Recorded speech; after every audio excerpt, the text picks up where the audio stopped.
nom c'est Jean-Calvin Boumda.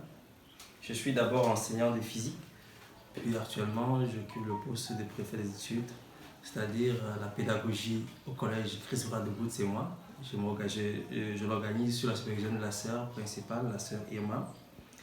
C'est un peu ça. Et puis entre autres, je travaille régulièrement sur ce qui est de la pédagogie avec plusieurs autres personnes. Bon, aujourd'hui, j'aimerais qu'on aborde un point assez essentiel qui me dérange ici, c'est le paludisme en milieu scolaire. C'est un peu difficile, un peu délicat, parce que cette maladie qui est le paludisme empêche nos élèves de travailler, d'être réguliers à l'école, parce que régulièrement, parmi les maladies qui touchent les élèves ici, le paludisme est en tête. En une semaine, on peut avoir 3 à 4 cas, voire 10 cas de maladies, toujours le paludisme. C'est un problème sérieux. Et ça commence à devenir un peu sérieux. Nous souhaitons vraiment, si on peut réfléchir ensemble sur cela pour essayer de résoudre ce problème, ça va forcément aider les enfants à être plus concentrés et à ne plus rater les cours. Et pour cela, nous proposons, si c'est possible, 2 choses. La première chose, c'est de travailler sur la prévention et travailler sur la guérison aussi. La prévention, comment?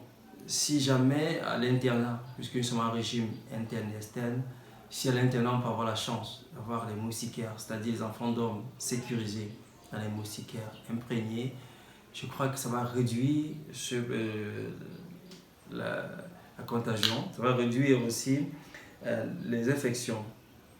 Si on peut également travailler sur la formation des enseignants, c'est-à-dire un ancien enseignant est capable de remarquer très vite que cet enfant-ci a le paludisme, ce sera aussi très très intéressant. On signe aussi l'administration pour quand ils envoient des cas d'enfants de la classe, on remarque qu'il y a le palu, que cet enfant a le palu, ça pourra aider à anticiper et puis l'enfant ne pourra pas rater le cours, c'est-à-dire soigner rapidement.